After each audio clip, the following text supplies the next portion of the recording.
Welcome back to the Traders Network Show and our continued coverage of the Humanity 2.0. I'm Matt Bird, broadcasting worldwide from Rome, Italy, at the Pontifical Oriental Institute. And my next guest is Gregory Gresko. He is the professor of moral theology at the Ponitifical Anteneo, St. Anselmo. Perfect. Is that right? It is. I got it all right. Absolutely. Wow, and both of them. Did it Listen, all. Gregory, thanks, Father. Wonderful. Sorry, Father Gregory. Okay. Thanks so much for joining us. You know, we had a few minutes to chat yesterday during the event and the festivities, before and afterwards. You know, I was outside for most of it. You were floating around inside. You caught a lot of the content, if not all of it. There was a lot of amazing thought leaders. There's a lot of amazing ideas. There was from ethics to morality to innovation, an area that I found very interesting and what I've gotten a lot of feedback on. It was the business and ethics panel. And what was interesting to me, and I've heard this from numerous guests, there was different perspectives on what business and ethics is. Some thought it was climate control, some thought it was sustainability, some thought it was corporate social responsibility, and it went across the board.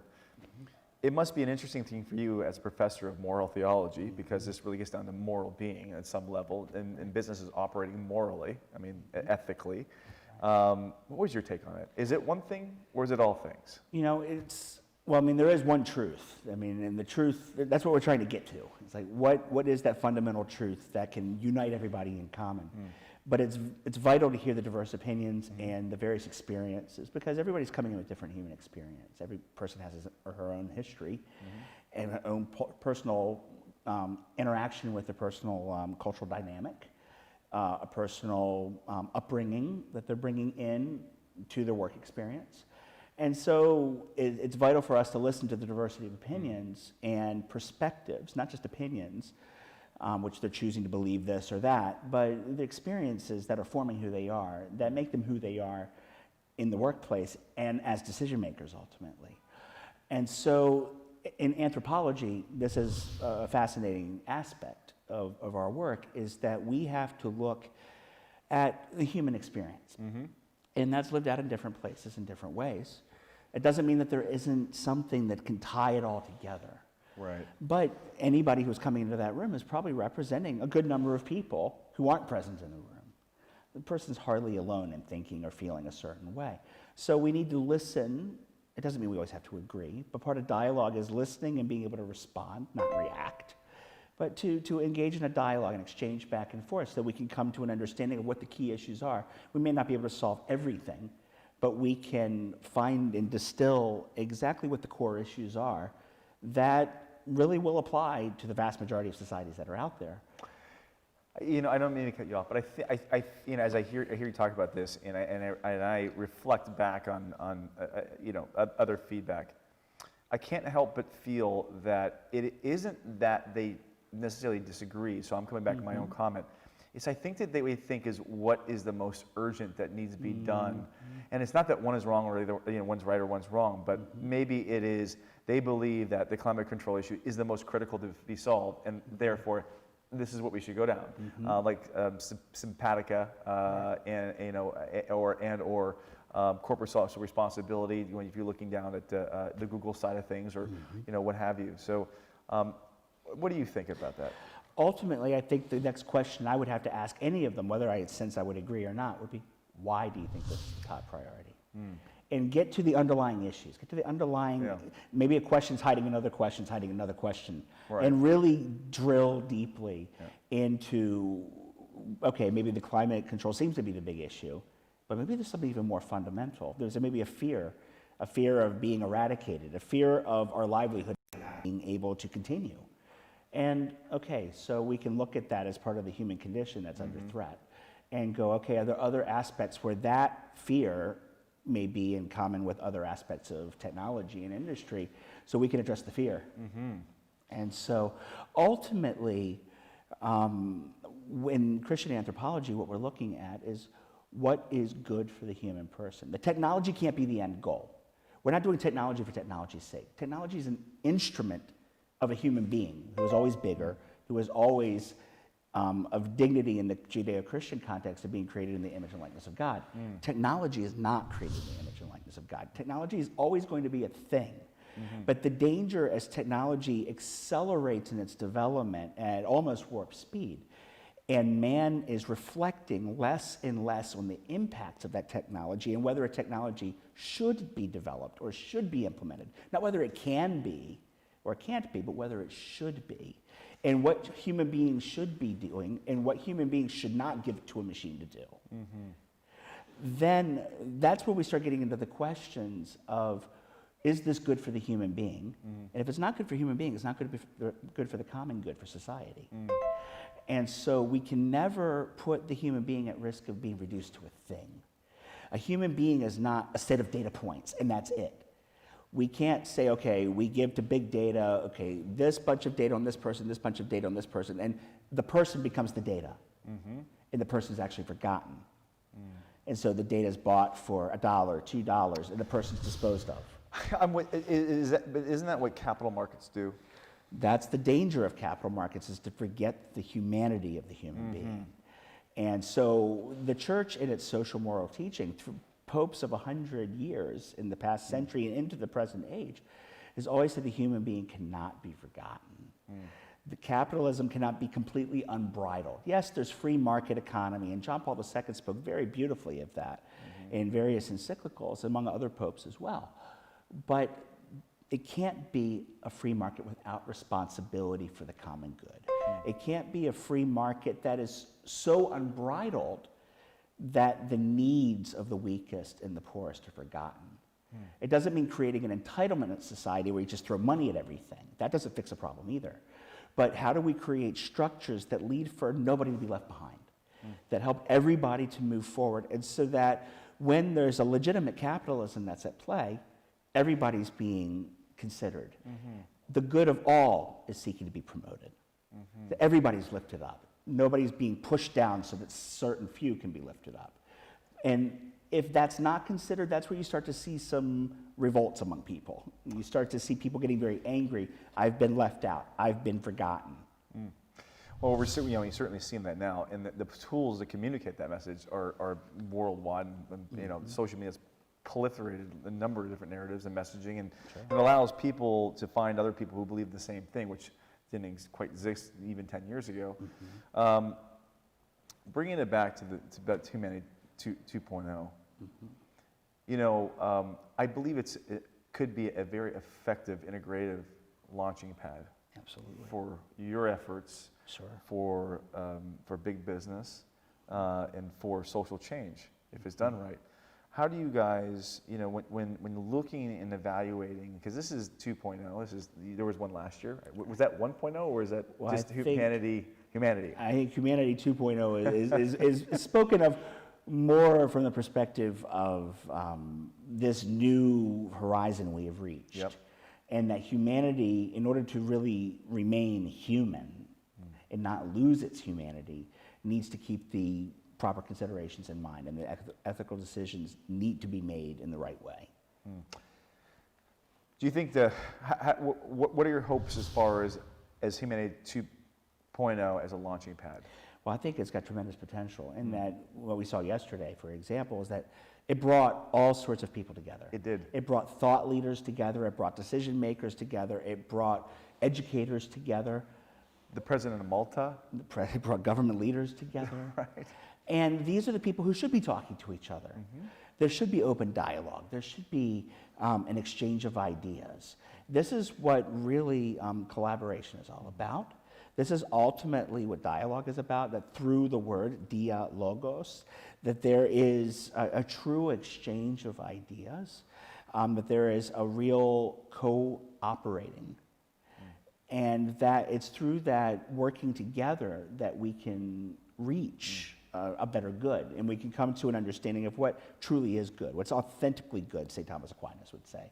What seems to be good, an apparent good, may not be able to deliver on its promise of happiness that it says.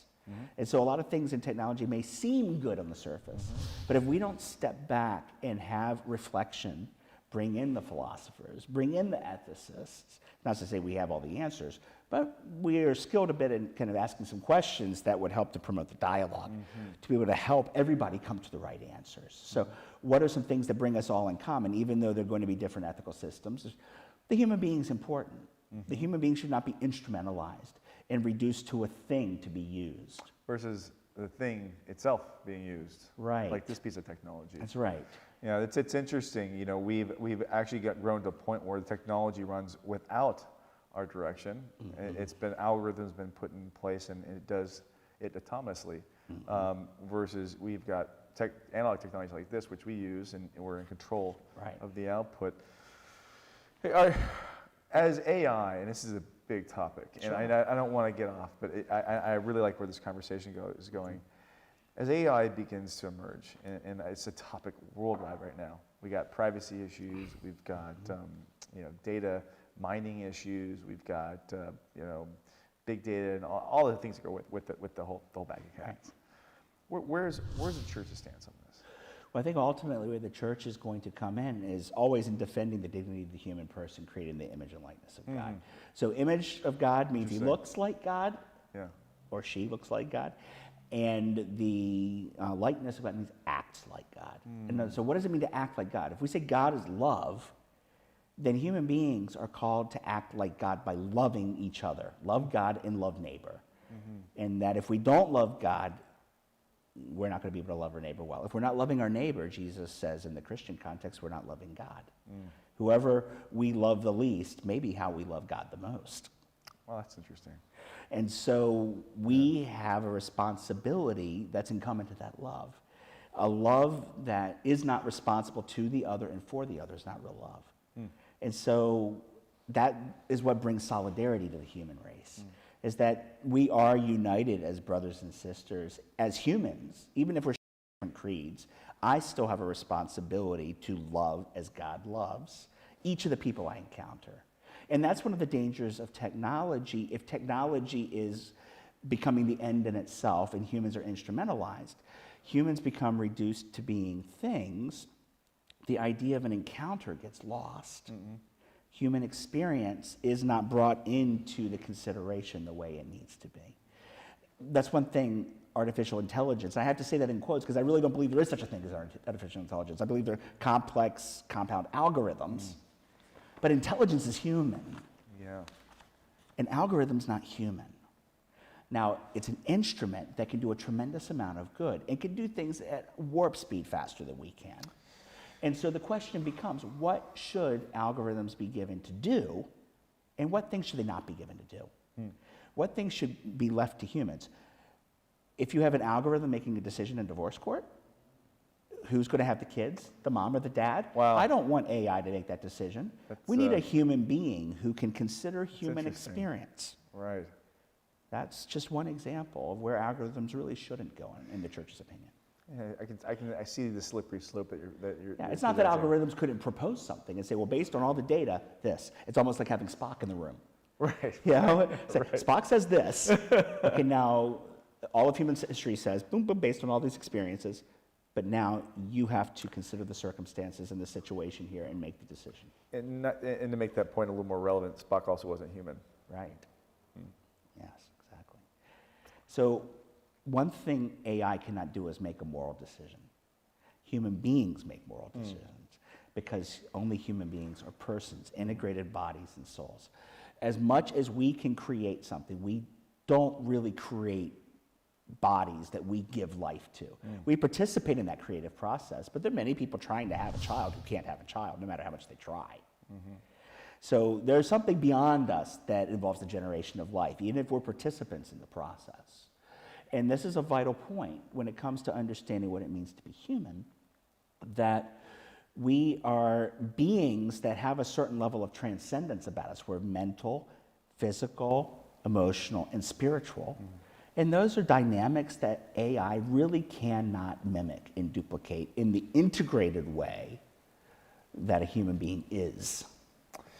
Father, listen, we've only got a few minutes left. Sure. What I'd like to do is for you to take us out with something that help make us better people and understand what it is we're getting into in this next evolution, or we'll call it the industrial revolution of a technology.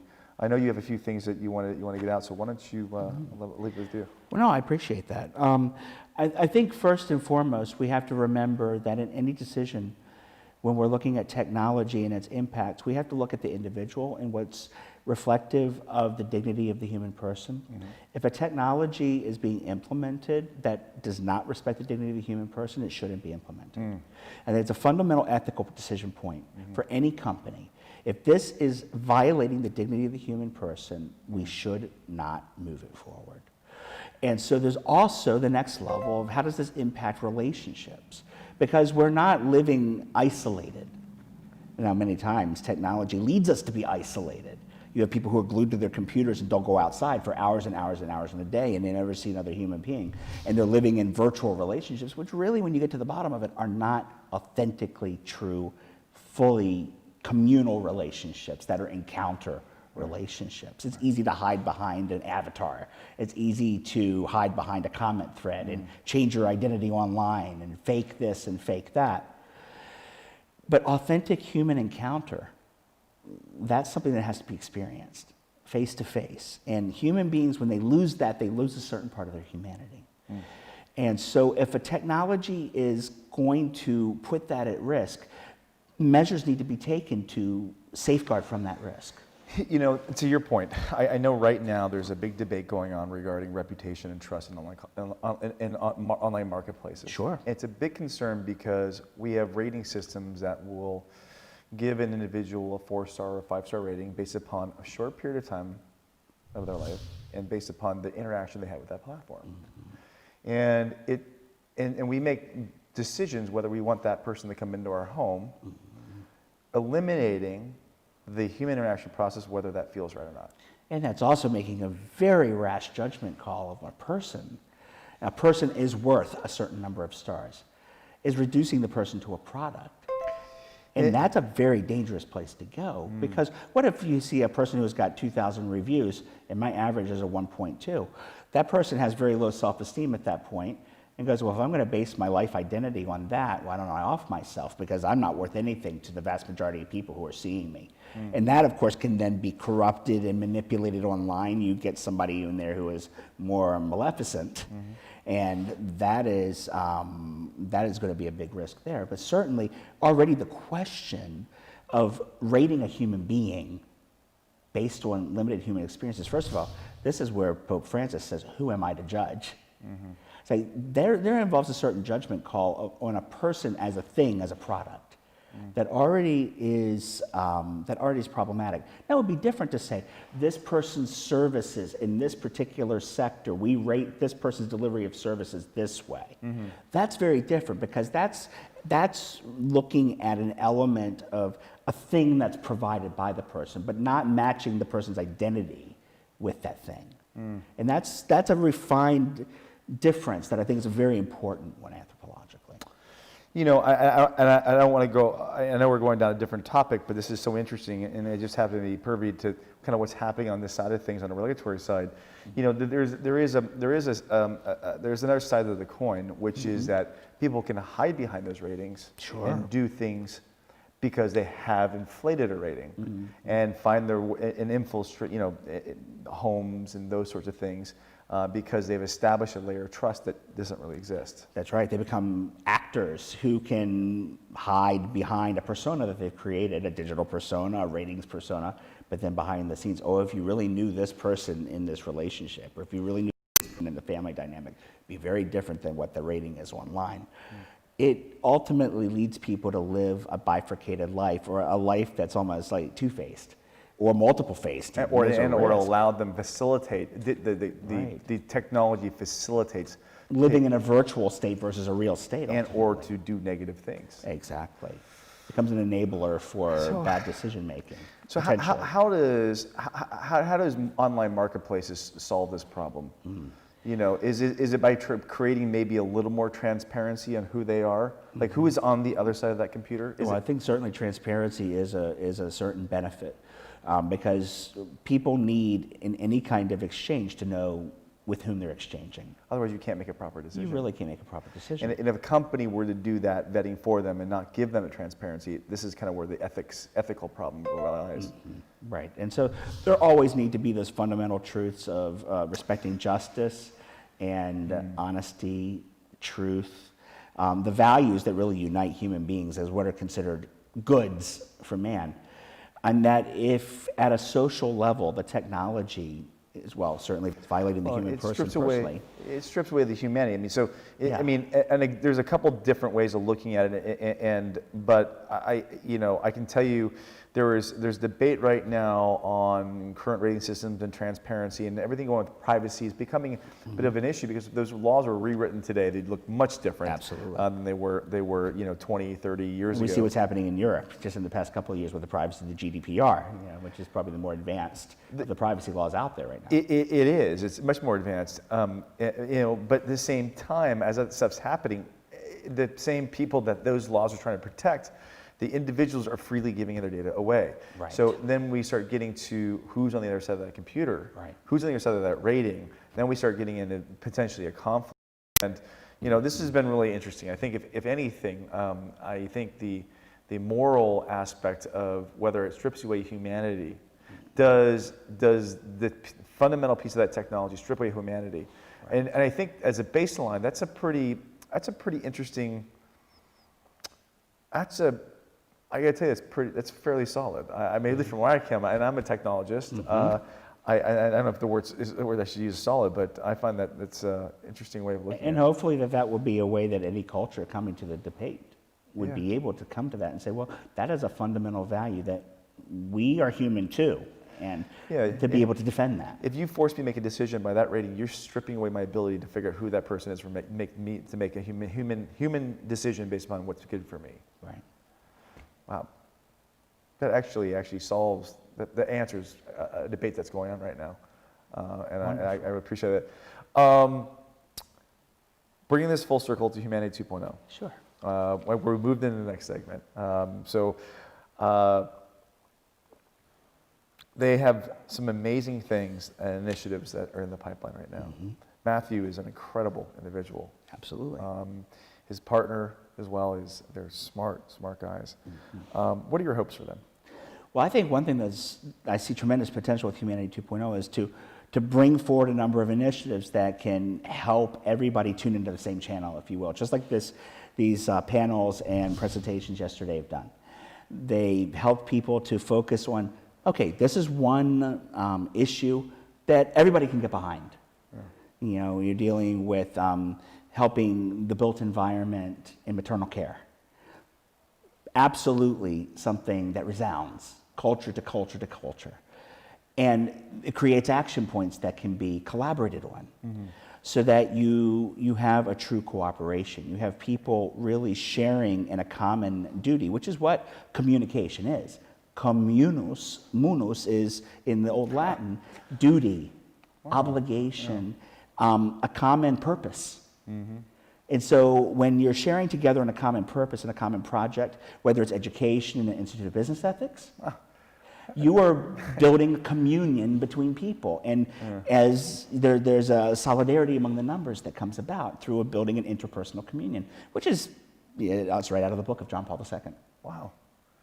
I'm in the communication industry. I never really connected that fundamentally down to the essence of it. Yeah.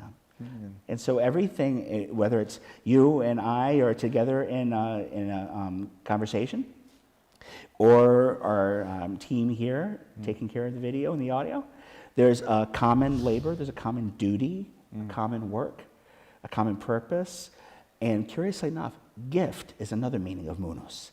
So there's a common exchange of the gifts and talents that a person has that can give to the greater good. And so through this common offering, another meaning of munus is offering, that every person can come with his or her personal worth. Everybody has some work to give. Everybody has a purpose. Nobody is worthless. Nobody is meaningless. Everybody has a way to contribute. And through that collaboration, through that communication, ultimately, then the human race can really become more human by living according to how God designed us to be. Well, you know what? Being more humans, helping humanity. I think let's leave it on that note right now. Absolutely. I'd love, and next time I'm back here in Rome, I'd love to have you come back on the show if that's okay with you. I would love it. This was terrific, and it was special for me. Thank you so much. Well. Father Gregory Gresko, professor of theology here in Rome. Actually, do you want to tell them a little about where can they go and look up some of the stuff that you do and you teach? Sure. You can go to www.anselmianum.com. So ANSELMIANUM. It's the Latin word for Anselm, institution of Anselm, if you will. I wouldn't be able to say that. Let's spell it out loud. But listen, I appreciate it. Till next time. This is pretty much concluding our coverage. We have 2 more guests: Matthew Sanders himself, and then a special one-on-one with Chardon, and we get to reflect on our last 2 days of interviews and media coverage from behind the scenes. So until next time, you're watching a Trace Network show. Don't go away. We do have a couple more interviews. We'll be right back after this commercial message. The 2019 Humanity 2.0 Forum is brought to you by Cisco Systems, CSR solutions that are accelerating global problem solvings in ways that have never been attempted before, to Ulala, providing mobile blockchain solutions for the unbanked, and to Pledge Camp, the next generation of crowdfunding. A special thanks to Tonico in Vatican City for hosting our program. And lastly, special consideration to Burst IQ, a leader in healthcare and blockchain, to Crown Sterling, the leader in digital sovereignty and quantum encryption, to Dignity Health, delivering high quality and affordable healthcare for all. And lastly, to Falcon Ventures, as transformative as our entrepreneurs. And thank you, 1-800 Public Relations, for all your PR and media support. We'll be right back after these messages. Don't go away.